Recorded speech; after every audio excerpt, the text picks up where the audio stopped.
हाँ जी। तो अब अपन जो है वो शरीर क्रिया विज्ञान की अपन बात करेंगे। ठीक है, शरीर क्रिया विज्ञान की बात करेंगे जिसको अपन फिजियोलॉजी बोलते हैं। ठीक है, इसमें देखिएगा अपने को कौन कौन सी चीजों पे ज्यादा ध्यान देना है, वो अपन बात करेंगे। देखिए सबसे पहले अपन विषय प्रवेश इसके अंदर देखते हैं, है ना। वैसे मैं आपको बताऊं, शरीर क्रिया विज्ञान में जनरली अपन दोषों के बारे में पढ़ते हैं।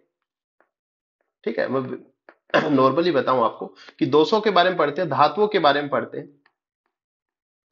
दोषों में भी बात करूं तो दोषों की साम्य अवस्था के बारे में पढ़े थे, है ना। दोष साम्य अवस्था में होते हैं, मतलब नॉर्मल अपनी उनकी क्या सिचुएशन रहती है ना। दोषों की असाम्य अवस्था क्या होती है, उन सब के बारे में अपन पढ़ेंगे।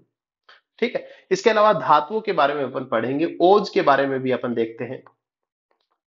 ठीक है, मन के बारे में अपन पढ़ते हैं, धातुओं का पोषण कैसे होता है आगे से आगे, इसके बारे में भी अपने को देखना होता है ना। और लास्ट में अपन निद्रा और स्वप्न वगैरह के बारे में भी अपन इसके अंदर पढ़ते हैं। तो ये पूरा का पूरा तामझाम जो है वो अपन किस में पढ़ते हैं, शरीर क्रिया विज्ञान में अपन पढ़ते हैं, जो कि अपनी आयुर्वेद वाले की बात करें तो। इसके अलावा अपना फिजियोलॉजी का भी पोर्शन आता है जिसमें अपन नॉर्मल जो बॉडी फिजियोलॉजी होती है उसके बारे में अपन पढ़ते हैं। ठीक, तो यहाँ पे इस आज के जो टॉपिक में अपन बात करें तो इसमें अपन विषय प्रवेश में अपन जो है सबसे पहले अपने को क्या पता होना चाहिए। जैसे अब अपन आयुर्वेद पहली बार ही पढ़ते हैं तो जनरली ये सबसे पहले आता है ना। इसके बाद भी ये चीजें आएंगी लेकिन वो बाद में अपन संहिताओं से कवर हो जाएंगी, लेकिन जब नए स्टूडेंट होते हैं तो उनको थोड़ा सा जो है इधर आइडिया रहना चाहिए। तो देखिए सबसे पहले यहाँ पे आज अपन क्या क्या चीजें कवर करेंगे। एक तो अपने को ये पता होना चाहिए कि भाई आयुर्वेद होती क्या है। ठीक है, आयुर्वेद होती क्या है पहली चीज।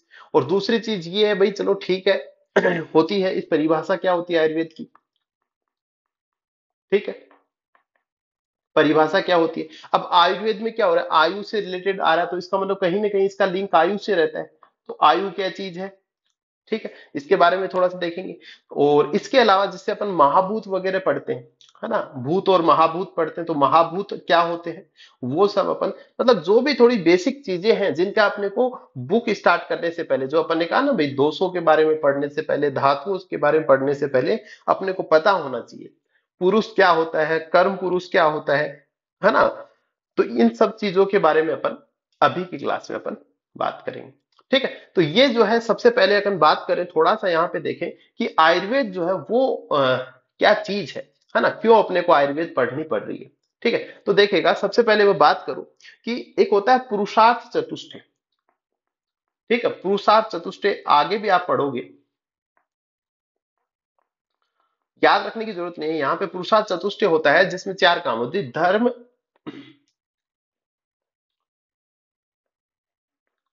धर्म अर्थ काम और मोक्ष, ये चार काम होते हैं भाई।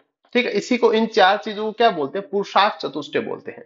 और इन चारों चीजों की प्राप्ति के लिए, धर्म की, अर्थ की, काम की और मोक्ष की, ठीक है, इन चारों चीजों की प्राप्ति के लिए जो है मनुष्य को क्या रहना पड़ता है, इन चारों चीजों की प्राप्ति को करना ही क्या बोलते हैं, पुरुषार्थ चतुष्टय होता है, पुरुषार्थ करना जिसको बोलते हैं। और इन चारों की प्राप्ति के लिए अपने को क्या होना चाहिए, स्वस्थ रहना होता है। ठीक है, स्वस्थ कैसे, मानसिक रूप से भी स्वस्थ रहना होता है और शारीरिक, मतलब शारीरिक और मानसिक रूप से स्वस्थ रहना होता है। ठीक है, और ये शारीरिक और मानसिक रूप से स्वस्थ रहने के लिए किससे रह सकते हैं अपन, आयुर्वेद से अपन जो है वो शारीरिक रूप से और मानसिक रूप से स्वस्थ रह सकते हैं, जिससे कि अपन क्या कर सके, पुरुषार्थ चतुष्टय की प्राप्ति कर सकते, है ना, धर्म अर्थ काम और मोक्ष की प्राप्ति कर सके। ठीक है, तो ये जो है शरीर और मन को जो स्वस्थ रखने के लिए किस चीज को अपन पढ़ते हैं, आयुर्वेद को पढ़ते हैं। और क्यों अपने को शरीर और मन स्वस्थ रखना है, क्योंकि अपने को पुरुषार्थ की प्राप्ति करनी है। और पुरुषार्थ कौन से होते हैं, धर्म अर्थ काम और मोक्ष होता है। तो देखिएगा ये थोड़ी सी जो है वो शुरुआत होती है आयुर्वेद की। अब अपन थोड़ा बात करते हैं, आगे चलते हैं, एक एक चीजें अपन लेते हुए चलते हैं। सबसे पहले कहा है ना कि मानसिक और शारीरिक स्वास्थ्य को बनाए रखने के लिए, व्याधिग्रस्त होने पर व्याधि विनाश के लिए जिस ज्ञान की अपेक्षा है उसी का नाम आयुर्वेद है। और शारीरिक और मानसिक स्वास्थ्य, ये स्वास्थ्य कर लीजिएगा, स्वास्थ्य की अपने को आवश्यकता क्यों पड़ी, क्योंकि अपने को क्या करना है, पुरुषार्थ चतुष्टय की प्राप्ति करनी।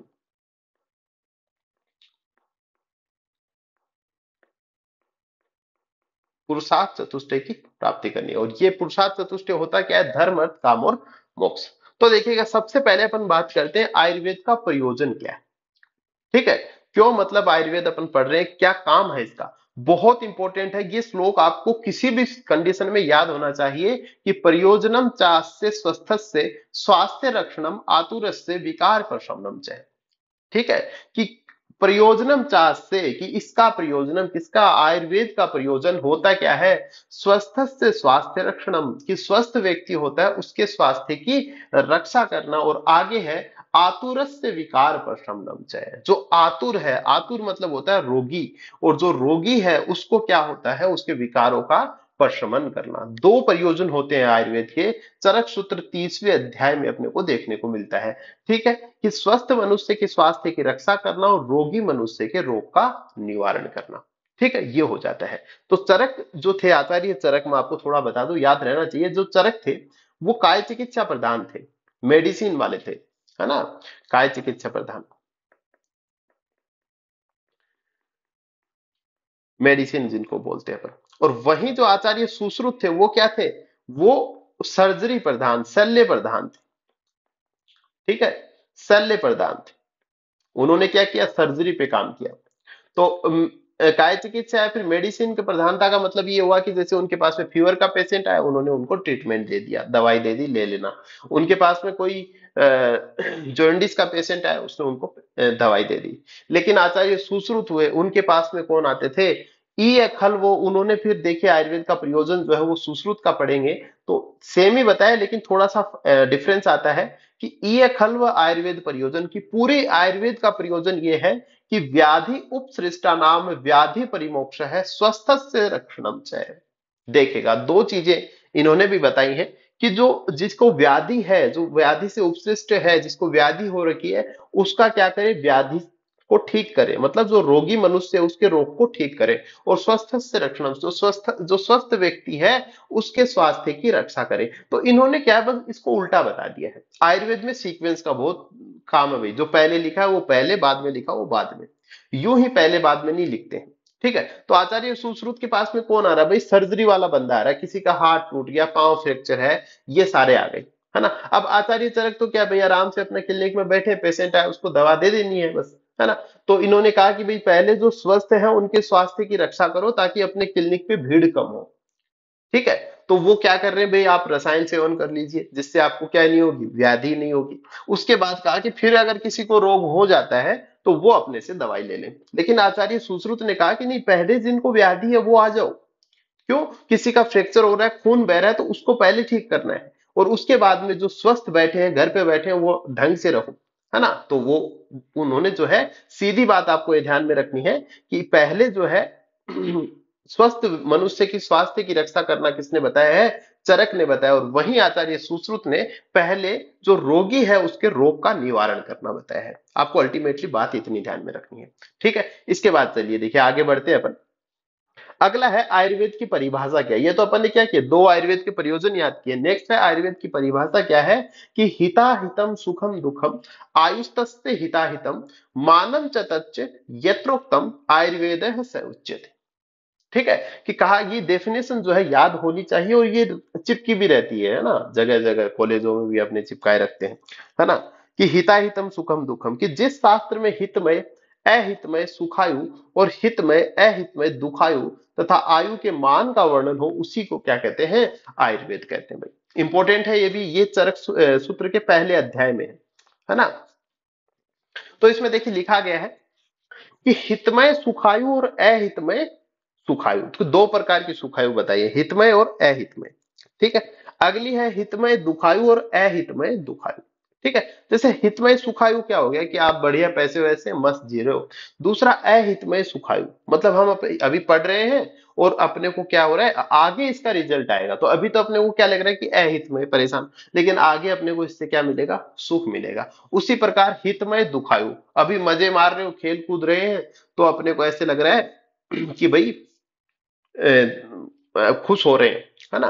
और वो क्या होगी, लेकिन वो बाद में अपने को परेशानी भी होगी। और अहितमय दुखायु मतलब बाद में अपन चले गए, है ना, बीड़ी सिगरेट पी रहे हैं, कुछ है नहीं ऐसा, है ना, तो उस केस में क्या हो गया, ये अहितमय दुखायु है ना, परेशान भी हो रहे हैं, वही सारा है। तो कहने का मतलब सिर्फ याद करने के लिए मैं आपको बता रहा हूं कि चार प्रकार हो गए, है ना। तो दो प्रकार की सुखायु और दो प्रकार की दुखायु। ठीक है। अब इसमें देखिएगा, आगे आता है आयु किसे कहते हैं। आयु देखिए किसको कहते हैं, ये थोड़ा सा इंपॉर्टेंट है। आपको फिलहाल सिर्फ इतना याद रखना है, शरीर इंद्रिय सत्व आत्म संयोग, इन्हीं को क्या कहते हैं, आयु कहते हैं। सीसा याद रख लीजिएगा, SISA, सीसा। क्या कह रहा है, शरीर इंद्रिय सत्व और आत्मा के संयोग को क्या कहते हैं, आयु कहते हैं। बहुत इंपॉर्टेंट है, आपसे हर कोई पूछेगा।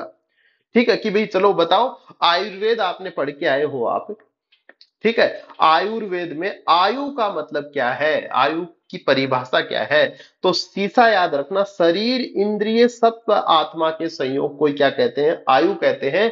अब इसके पर्याय भी आप याद कर लीजिएगा। पर्याय क्या है, धारी जीवितम नित्यग अनुबंध पर्याय आयुरुच्यते।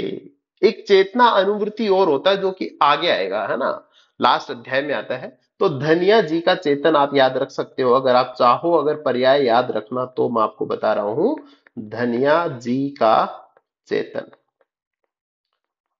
ठीक है, इस प्रकार से याद रख सकते हो। तो ये धारी हो जाएगा धनिया से, है ना, ध से हो जाएगा धारी, और नी से हो जाएगा नित्यग, समझ रहे हो, नी से हो जाएगा नित्यग हो जाएगा, और ऐ से हो जाएगा अनुबंध।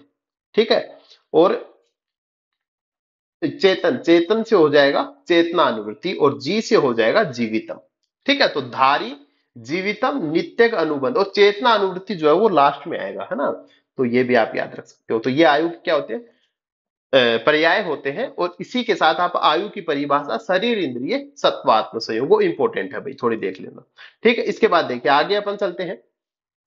आगे कहा है चिकित्सक पुरुष, कर्म पुरुष जिसको बोलते हैं। भाई आप चिकित्सा किसकी करोगे, जो चलता फिरता व्यक्ति है, जिसके अंदर जीवन है, उसी की तो चिकित्सा की जाएगी। तो इसी उसी को बोलता है चिकित्सक पुरुष बोला है। देखिए क्या कहा कि पूरी वसति इति पुरुष है, कि जो शरीर में रहता है उसी को क्या कहते हैं, पुरुष कहते हैं। तो पूरी वसति इति पुरुष है। एक तो ये पुरुष की परिभाषा के रूप में आप याद रख सकते हो। आचार्य चरक ने जो बताए वो आप याद रखें। चेतना धातुर्पयक है, स्मृत है पुरुष संज्ञा, क्योंकि शरीर में चेतना के प्रतीक आत्मा का निवास है, अतः उसकी संज्ञा पुरुष की गई। ठीक है, तो एक तो ये बताई, लेकिन एक ये और बताई है, ये दोनों आप ये याद रख लीजिएगा।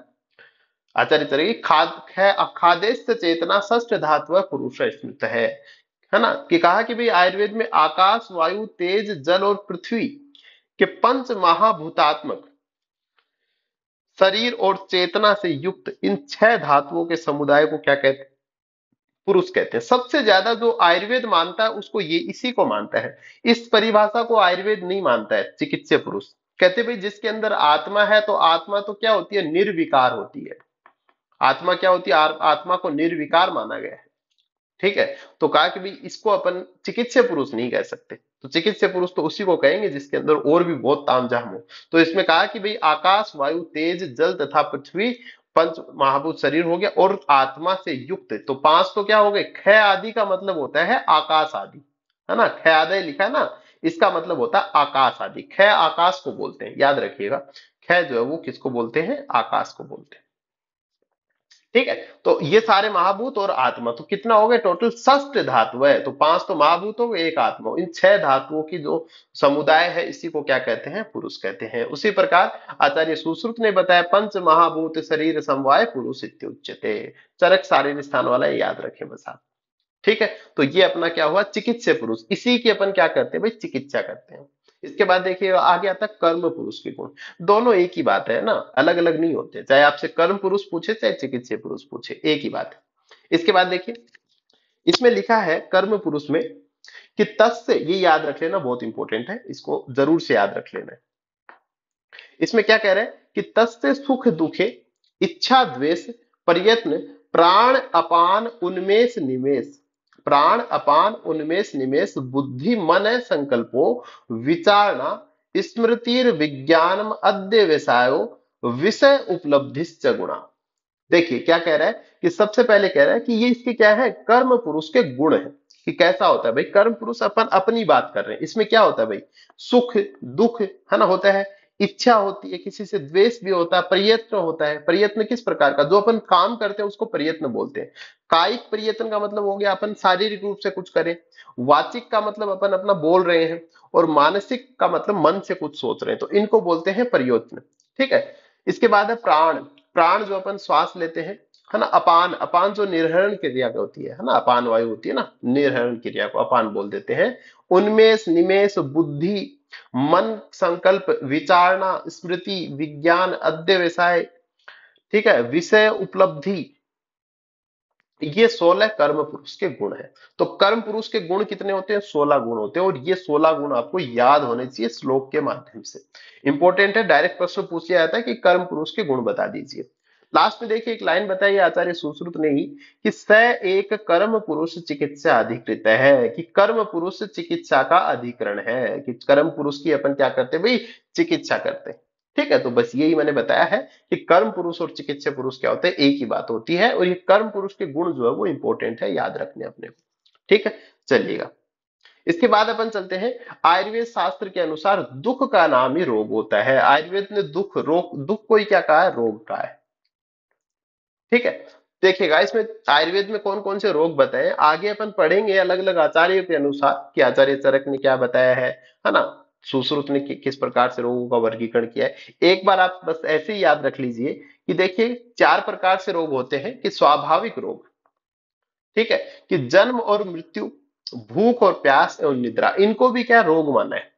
ठीक है, कि ये स्वाभाविक होते हैं, है ना। कि कहा कि दुख, दुख को क्या कहते हैं? रोग कहते हैं। तो आप दुखी होते हो ना, जब बच्चा होता है, जब जन्म लेता है तो दुखी होता है ना, उसको पेन होता है ना, तो जन्म को रोग बता दिया। मृत्यु के समय भी व्यक्ति परेशान होता है, अपन कहते हैं कि ज्वर जो होती है वो जन्म के समय भी होती है और मृत्यु के समय में भी होती है।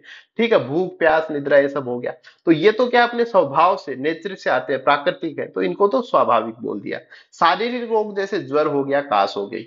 मानसिक रोग, क्रोध, शोक, भय, ये सब मानसिक हो गए। और आगंतुक रोग का मतलब होता है जो बाहरी कारणों से हो, जैसे आपको चोट लग गई, अभिघात हो गया, है ना, तो ये सब क्या हो गए? आगंतुक रोग हो गए। इसके बाद में एक चीज आती है कि पुरुष और लोक में सादृश्यता। देखिए कैसे, कि पुरुष और लोक में देखिए सादृश्य माने गई, सिमिलरिटीज जिसको अपन बोले। तो है ना, अपन कहते हैं कि जो इस संसार में है वही पुरुष के अंदर है। जो अपन बने हुए हैं वो किससे बने हुए हैं? जो संसार में जो सब कुछ है, अपन ने कहा ना भाई, शरीर किससे बना हुआ? पंच महाभूत से बना हुआ है। और संसार भी किससे बना हुआ भाई? पंच महाभूत से ही बना हुआ है। ठीक है, तो ये ध्यान रखिएगा। एक श्लोक अपने को याद रखना है, ये बहुत इंपॉर्टेंट आता है, क्वेश्चन पूछ लिया जाता है कि लोक और पुरुष में सादृश्यता बताइए।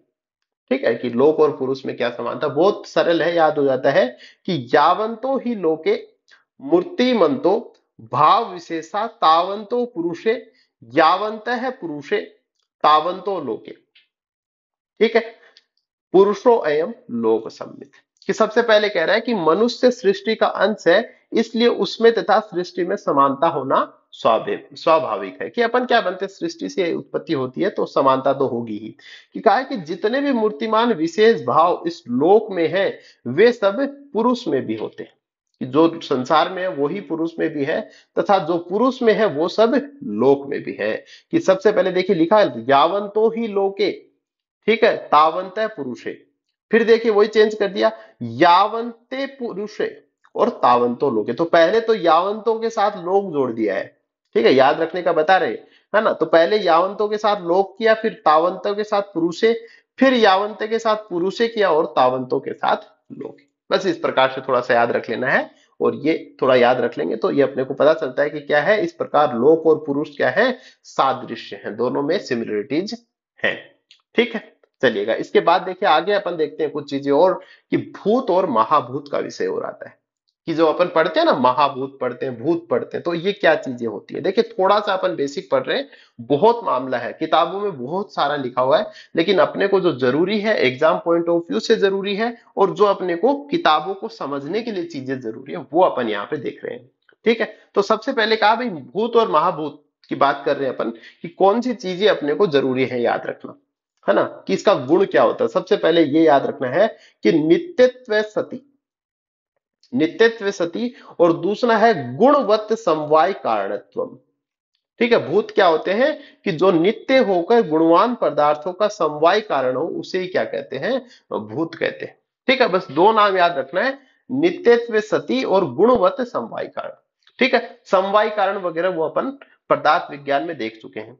ठीक है, देखिएगा कि भूत शब्द में भू धातु का अर्थ सर्वदा सत्ता में रहना। कि भू का मतलब है जो हमेशा रहे, कभी खत्म नहीं हो। समवाय कारण मतलब कभी खत्म नहीं हो, हमेशा रहे। देखिए उदाहरण दिए गए हैं, सबसे पहले दो शब्द याद कर रहे हैं, नित्यत्व सती और गुणवत्त समवाय कारणत्व। देखिए इनको अपन बात करते हैं इनके बारे में एक एक करके, कि लकड़ी से मेज बनाई जाती है, वो जो टेबल बनती है लकड़ी से बनती है, लकड़ी मेज का समवाय कारण है परंतु अनित्य है। भाई लकड़ी क्या है, लकड़ी से मेज बन रही है, जब तक मेज है तब तक लकड़ी हमेशा रहेगी। समझ रहे हो बात को, जब तक मेज है तब तक लकड़ी हमेशा रहेगी, वो हो गया समवाय कारक। ठीक है, आगे कह रहा है परंतु अनित्य है। अनित्य कैसे, मतलब ये परमानेंट नहीं है, कि नष्ट होने वाला पदार्थ है ये। लकड़ी क्या है, नष्ट हो सकती है, इसलिए लकड़ी आदि पदार्थ भूत नहीं है। अपन लकड़ी को भूत नहीं कह सकते, क्योंकि लकड़ी के लिए क्या होनी चाहिए, नित्य होनी चाहिए भाई। ठीक है, तो वो भूत का लक्षण नहीं है। भूत का लक्षण क्या है, नित्यत्व सती, कि नित्य होती है वो। ठीक है, नित्य होती है, लेकिन लकड़ी तो क्या है, नित्य, आप थोड़े दिन रखोगे वो खत्म हो जाएगी, गल जाएगी वो, है ना। कहा कि जो यहाँ घटित नहीं होता है, मतलब जो नित्यत्व सती वाला है वो यहाँ पे अप्लाई नहीं हो रहा है लकड़ी के ऊपर। अतः लकड़ी के समान अनित्य पदार्थ भूत संज्ञा को ग्रहण नहीं करते हैं, कि लकड़ी के जैसे और भी कोई पदार्थ है जो कि खत्म हो सकते हैं, अनित्य हैं, वो क्या होंगे, उनको अपन भूत नहीं कह सकते। ठीक है, चलिएगा। दूसरी चीज आती है, ये तो अपन ने देख लिया, नित्यत्व सती का एक उदाहरण देखा। दूसरा अपन देखते हैं गुणवत्त समवाय कारण, मतलब एक ऐसा उदाहरण लेंगे जो नित्य तो होता है लेकिन गुणवत्त समवाय कारण नहीं होता। ठीक है, देखिए दूसरा उदाहरण देखिए, कि आत्मा काल दिशा और मन ये नित्य द्रव्य है, मतलब आत्मा हमेशा रहती है। अपन कहते हैं भाई शरीर को छोड़ देती है, शरीर मर जाता है, आत्मा जीवित रहती है, वो कभी खत्म नहीं होती, परमानेंट रहती है। काल समय, समय आदमी आएगा वो चला जाएगा, लेकिन समय चलता रहेगा, समय खत्म नहीं। आपके आने से पहले भी समय चल ही रहा था, किसी व्यक्ति के जाने के बाद भी समय चलता रहता है, समय नहीं रुकता है। दिशा की दिशाएं हमेशा रहती है, पूर्व पश्चिम उत्तर दक्षिण कभी खत्म नहीं होती। उसी प्रकार से मन कभी खत्म नहीं होता। ये क्या है, नित्य द्रव्य है तथा अपने अपने गुणों के समवाय कारण है। ठीक है, परंतु देखिए इनसे किसी अन्य गुणवान द्रव्य की उत्पत्ति नहीं होती है। ठीक है, अतः ये भी भूत नहीं कहे जा सकते। भाई इनसे कोई ऐसी कोई चीज थोड़ी बनती है जिसको अपन ने कह लिया, भाई आत्मा से कुछ बनता थोड़ी है। आत्मा एक शरीर में आई, अपनी सारी उम्र रही, और फिर वो शरीर मर गया, आत्मा निकल गई। आत्मा से कुछ नहीं बना। उसी से समय से बनता क्या है, समय चलता रहता है, टिक टिक टिक टिक, टाइम चलता रहता है धीरे धीरे, कुछ होता थोड़ी है। दिशाएं हैं अपनी अपनी जगह पड़ी हैं, कुछ इनसे गुणवान वस्तु का निर्माण नहीं हो रहा। जैसे लकड़ी से क्या हो रहा था, मेज बन रही थी जो अपने काम आ रही थी। ठीक है, लेकिन ये इनका कुछ नहीं है। तो कहा कि अतः ये भूत नहीं कहे जा सकते, क्योंकि ये कौन सा रूल फॉलो नहीं कर रहे, गुणवत्त समवाय कारणत्वम। ये वाला जो है, जो गुणवान वस्तु का समवाय कारण हो, ये यहाँ पे अप्लाई नहीं होता है। तो ये दूसरे गुण की अपन ने बात की। ठीक है, अब देखिएगा, तो फिर भूत होते क्या है, अपन ये देखते हैं कि भूत अपन किसको कह सकते हैं। कहा कि अतः जिनकी उत्पत्ति तथा विनाश नहीं है, तथा जिनमें अव्यक्त रूप से शब्द आदि गुण विद्यमान है, और सृष्टि के प्रारंभ में जिसके परस्पर संयोग से सृष्टि की उत्पत्ति होती है, उनको क्या कहते हैं, भूत, या फिर सूक्ष्म भूत, तन्मात्रा जिनको बोलते हैं, इंपॉर्टेंट शब्द है, अथवा परमाणु कहते हैं। तो कहा कि भाई जो भूत किसको कहते हैं, परमाणु को कहते हैं। ठीक है, जिनसे क्या हो, दोनों काम हो, है ना, उनका विनाश नहीं हो। ठीक है, पहली चीज तो वो हमेशा नित्य रहे, और उनसे कुछ गुणवत्त समवाय कारणत्व, उनसे कोई गुण वाली चीज बने। तो बात की इन्होंने तन्मात्रा, है ना, यहां से शब्द याद रखेंगे आप, तन्मात्रा। तो इन्होंने देखिए तन्मात्राएं बताई, तो इन्होंने कहा 5 प्रकार की तन्मात्राएं होती है। तन्मात्राएं कितनी होती है, पंच तन्मात्राएं होती है, इंपॉर्टेंट है याद रखना। कौन कौन सी होती है पंच तन्मात्राएं, पंच तन्मात्राएं होती है शब्द, स्पर्श, रूप, रस और गंध। ये 5 तन्मात्राएं होती है, और प्रत्येक तन्मात्रा में केवल एक ही गुण होता है। ठीक है, और वो भी क्या होता है, अव्यक्त रूप में स्थित होता है। दो चीजें याद रखोगे, तन्मात्राएं कितनी होती है, 5 होती है, और प्रत्येक तन्मात्रा में कितना गुण, एक गुण होता है, और वो भी क्या होता है, अव्यक्त होता है, स्पष्ट नहीं होता है। देखिएगा अभी अपन आगे बात करते हैं। अब इन तन्मात्रा क्या है, तन्मात्रा भूत का ही पर्याय है। तन्मात्रा क्या, भूत है। इसी से क्या है, महाभूत बनेंगे। अब देखिए कैसे बनते हैं, ये पता होना चाहिए अपने को। तो सबसे पहले कहा कि भाई शब्द जो तन्मात्रा होता है उससे क्या बनता है, आकाश बनता है। शब्द से क्या बनता है, आकाश बनता है। ठीक है, याद रखेंगे। अब देखो अगली कौन सी थी, स्पर्श थी। तो कहा कि शब्द और स्पर्श को मिलाया, शब्द प्लस स्पर्श, उससे क्या बन गया, उससे बन गई वायु।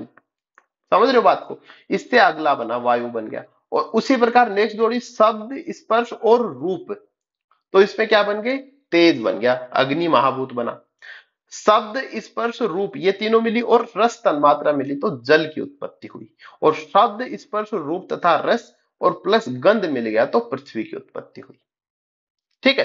तो हालांकि जो अपने आकाश, वायु, अग्नि, जल, पृथ्वी ये पढ़ते हैं, इसमें प्रधानता तो एक तन मात्रा की होती है। जैसे वायु का गुण क्या होता है, स्पर्श होता है, लेकिन शब्द भी उसमें थोड़ा होता है। उसी प्रकार तेज में क्या, अग्नि में क्या होता है, अग्नि का विशेष रूप क्या बताते हैं अपन, रूप बताते हैं, लेकिन शब्द और स्पर्श भी होता है। उसी प्रकार जल में रस, ये क्या इनकी प्रधानता है, बाकी जो होती है उनका भी रोल रहता है। ठीक है। तो ये अपने को लाइन से याद रखना है, शब्द, स्पर्श, रूप, रस, गंध, और एक एक बढ़ाते जाना है। शब्द से आकाश बना, शब्द और स्पर्श से वायु बनी, शब्द, स्पर्श और रूप से तेज की उत्पत्ति, और शब्द, स्पर्श, रूप, रस से जल की, और पांचों मिला ली तो पृथ्वी, शब्द, स्पर्श, रूप, रस, गंध, इनसे पृथ्वी की उत्पत्ति होती है। अब जो एक एक तन्मात्रा को तो अपन क्या बोल रहे थे, जैसे शब्द तन्मात्रा को अपन क्या बोल रहे थे, भूत बोल रहे थे। लेकिन अब ज्यादा, एक से अधिक तन्मात्रा इनमें मिक्स हो गई तो इनको अपन क्या बोलते हैं, महाभूत बोलते हैं। फिर कि इस प्रकार उत्पन्न आकाश, वायु, तेज, जल और पृथ्वी क्या हो गए, महाभूत कहलाते हैं। और महाभूतों में गुण क्या होते हैं, व्यक्त रूप से रहते हैं। अब अपने को पता चले पृथ्वी है, अपन टेबल अपने देखी, बजा के देखी, भाई हाँ सॉलिड है, तो क्या है, पृथ्वी महाभूत है भाई। इसमें ज्यादा ज्यादा प्रधानता किसकी है, पृथ्वी महाभूत की है ना। उसी प्रकार से अपन और बात करते हैं, है ना, कोई दूसरी, तो जल को देखते हैं, फिर किसी लिक्विड को देखते हैं, अपन कहें भाई जल महाभूत। क्या है, उनका रूप जो होता है, वो गुण क्या होते हैं, व्यक्त होते हैं अपने को। लेकिन जो तन्मात्राएं थी उनके गुण जो वो कैसे होते हैं, अव्यक्त होते हैं। ठीक है। इसके बाद देखिएगा कि आकाश महाभूत में शब्द गुण, वायु में शब्द था स्पर्श गुण, तेज में क्या होता है, शब्द, स्पर्श, रूप, और जल महाभूत में शब्द, स्पर्श, रूप, रस गुण होता है। और पृथ्वी में क्या होता है, शब्द, स्पर्श, रूप, रस और गंध गुण व्यक्त रूप से विद्यमान होता है। और ये क्या होते हैं, व्यक्त गुण होते हैं, और ये इंद्रिय ग्राह्य होते हैं। ये इंद्रियों से क्या हो जाते हैं, इनको महसूस किया जा सकता है, और इनको महसूस करने के लिए शरीर में ज्ञानेंद्रिया वगैरह बनी रहती है। ठीक है। और उनसे क्या है, इनको फील किया जा सकता है। ठीक है। तो ये अपन ने देखा, आज अपन ने कुछ टॉपिक अपन ने क्लियर किए इस अध्याय में, कि अपन ने सबसे पहले बात की अपन ने आयुर्वेद के प्रयोजन की। उसमें अपन ने कहा कि किस प्रकार से सुश्रुत ने और आचार्य चरक ने जो है थोड़ा अलग अलग बताया। उसके बाद में अपन ने आयु के बारे में बात की कि शीशा अपने को याद रखना है, शरीर, इंद्रिय, सत्व, आत्मा, संयोग, इसी को क्या बोलते हैं अपन, आयु कहते हैं। इसके बाद में अपन ने हिताहितम सुखम दुखम आयुस्तस्य हिताहितम अपन ने याद किया आयुर्वेद की परिभाषा के बारे में। और इसके बाद अपन ने देखा कर्म पुरुष वगैरह देखे। और इसके बाद में पुरुष और लोक में अपन ने सादृश्यता देखी कि क्या समानता थी। और लास्ट में अपन ने भूत और महाभूतों के बारे में बात की। तो ये सारी चीजें जो है वो काफी महत्वपूर्ण है, ये अपने को ध्यान रख लेना है ना। तो ये अपना क्या था, विषय प्रवेश, एक बेसिक इंफॉर्मेशन जिसको अपन कहें कि बुक को पढ़ने से पहले अपने को कौन सी बेसिक चीजों का पता होना चाहिए, और वो अपने को अपन ने देखा। इसके बाद में अपन अगली क्लास से अपन दोषों की साम्य अवस्था के बारे में अपन बात करेंगे। ठीक।